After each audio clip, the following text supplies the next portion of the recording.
Shalom, shalom, shalom, and welcome to the Ways of Israel. This is Rabbi Moshe Otero, and I'm speaking to you from Pompano Beach, Florida. It's kind of cool, cloudy, beautiful day though.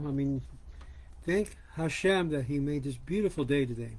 Well, we're going to continue our series of Sefer Haikkarim, the basics of Judaism, from a philosophical approach that Rabbi Albo takes in most of his literature here with Sefer Haikkarim, but it's one which definitely will instruct and help us and understand some basic ideas of the concept of one God.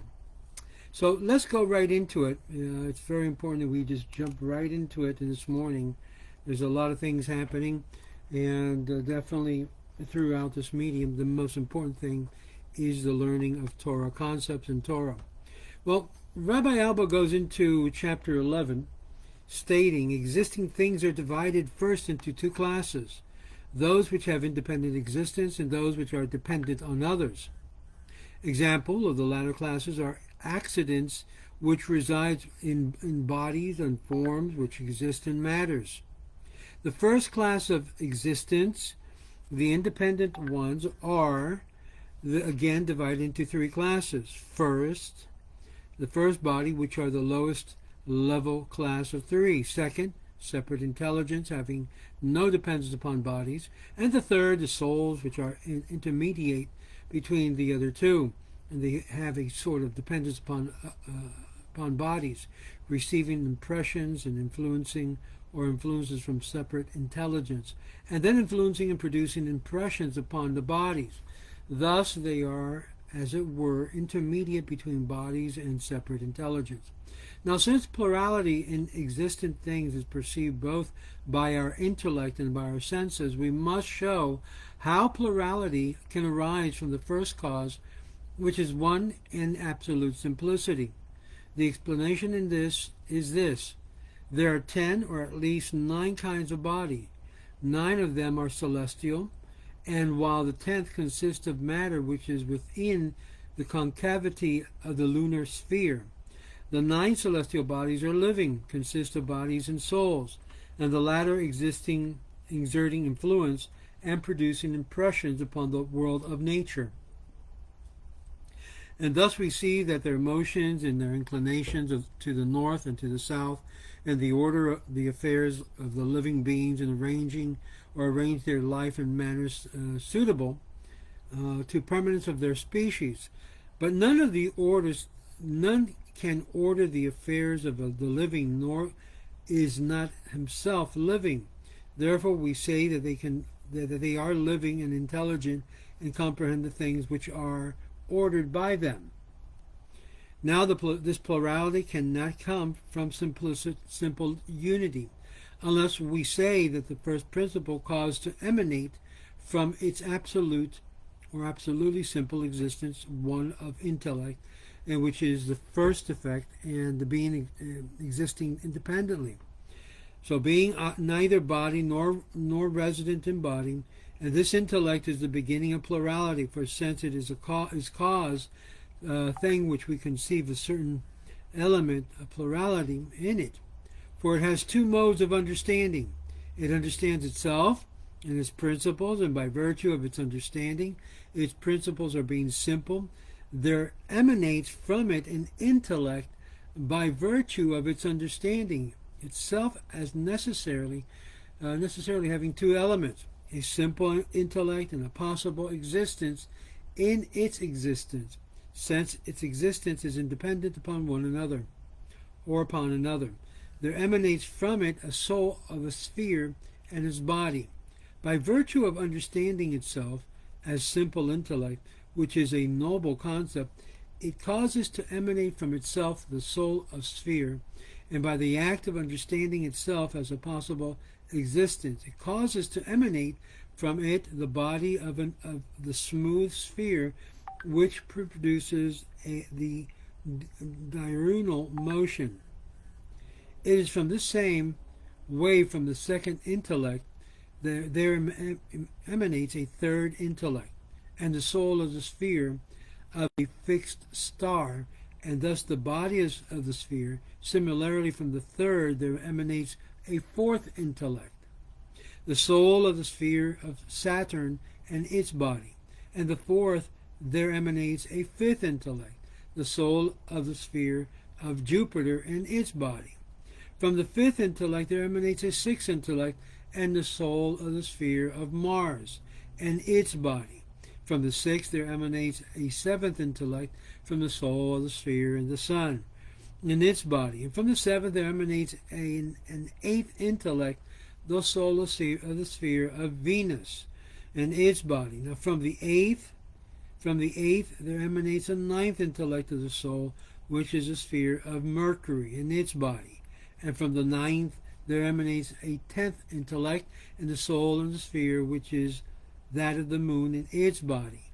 From there, the tenth, there emanates the matter of all that is beneath the lunar sphere, and all the souls of that region.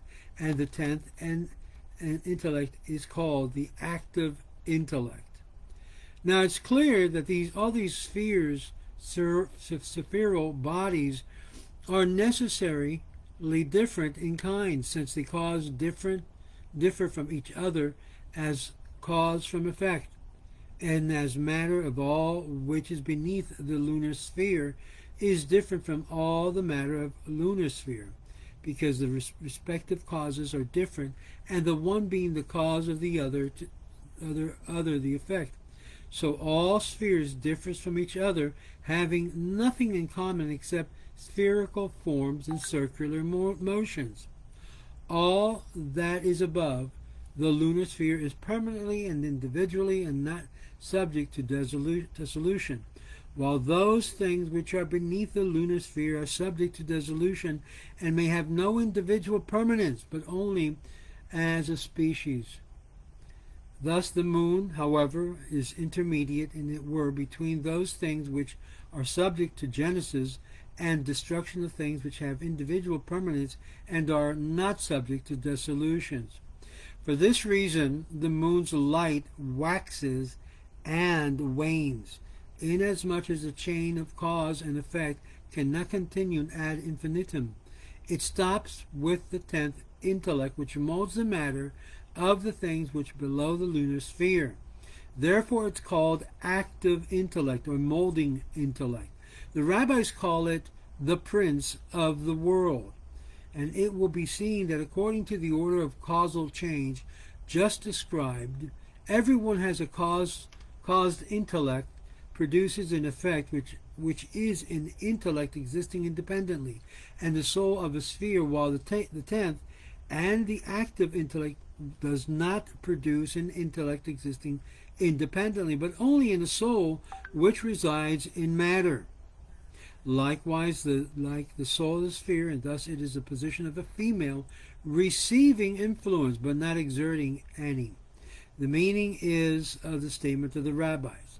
The Sabbath said to the Lord, Blessed be he, O Master of the world. To every one thou hast given a mate, but to me thou hast not given a mate. And God replied, My daughter, the congregation of Israel, shall be thy mate. The word Sabbath, which is feminine, alludes to the quality of being passive, not active, which is the tenth intellect.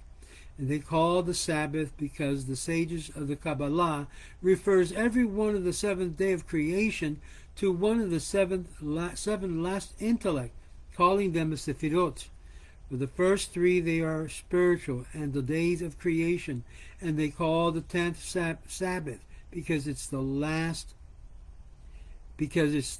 seven that they refer respectively to the 7th day of creation, and they call the 10th Sabbath because it's the last of their effect with which the chain comes to an end.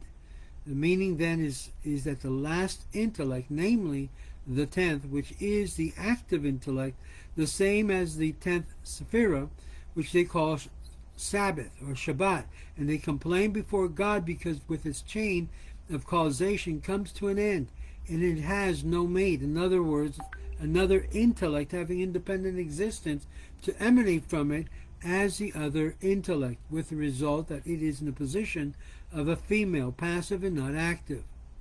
The meaning is the intellect acquired through the Torah will be a separate intellect existing independently, permanently, and controlling all material things, as the prophet and pious men produce signs and miracles by means of the intellect which they acquired through the Torah. This intellect is, as it were, a separate intellect produced by the active intellect or by the Sefer called Shabbat or Sabbath.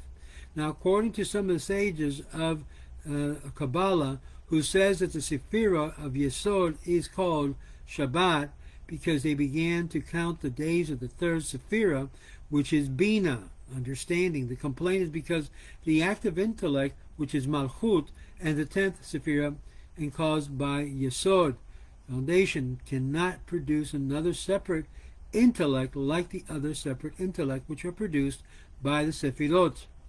It is then like a female mate to the Sabbath, passive, and not a male mate, active, like the others. It is here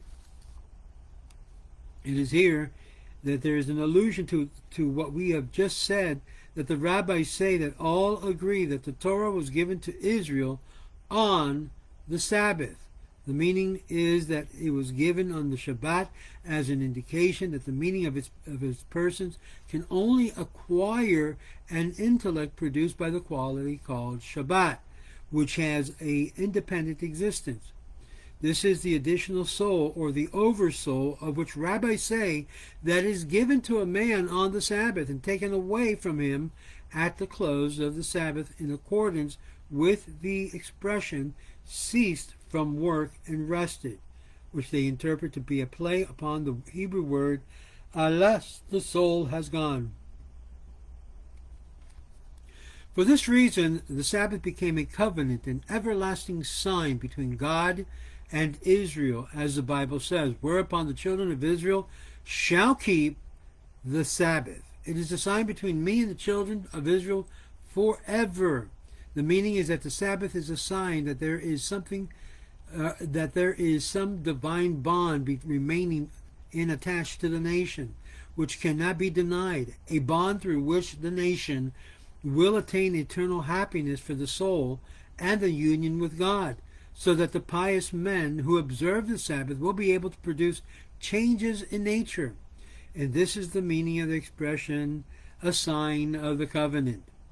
And thus, in the opinion of Rabbi Alba, who talks about this chain of causation from the first cause, according to Ibn Sina and Maimonides and some other of Muhammadan writers, in the Roshid has a different opinion in this manner, which follows the ancient philosophers, and which I shall state, says Rabbi Alba, after that I have treated the existence of angels, in order to afford the believer to a true picture of the manner in which the chain of causation continues, and how the plurality of different existence proceeds from the first cause, though he is one and absolute simplicity. And herein Rabbi Albo ends his, you might say, his aspect, explaining the different causations and effects within the created world. In chapter 12, he was going to go into this area of dispute concerning the existence of angels and between the philosophers and the sages. And that's what we're going to see in chapter 8 in our next video after this one. And please, like I say every day, repeat. The reason these videos are there is so that you can be able to go back and see the videos, see the contents of Rabbi Zalbo's statements, and be able to understand that he's creating an entire foundation on which to base his ideology of Judaism, which is Torah. Our foundation is Torah. Our foundation is what Torah sages and teachers have promulgated throughout the eons of ages, throughout our lives. Be connected, stay connected, be part of the ways of Israel, and please share this video to as many people as you know. This way, you help expand the knowledge of Torah throughout the world. You can also join our YouTube channel, which is very simple. It's youtube.com/The Ways of Israel. And thank you for being part of this shiur of this morning so early, right? And may God bless you and strengthen you. And remember, be a person who is a giver, not only a taker. There's a lot of takers, but those who give, basically you'll see in their lives this idea of repeating their gifts, their ability to be able to give. May God bless you, and thank you for watching. Shalom.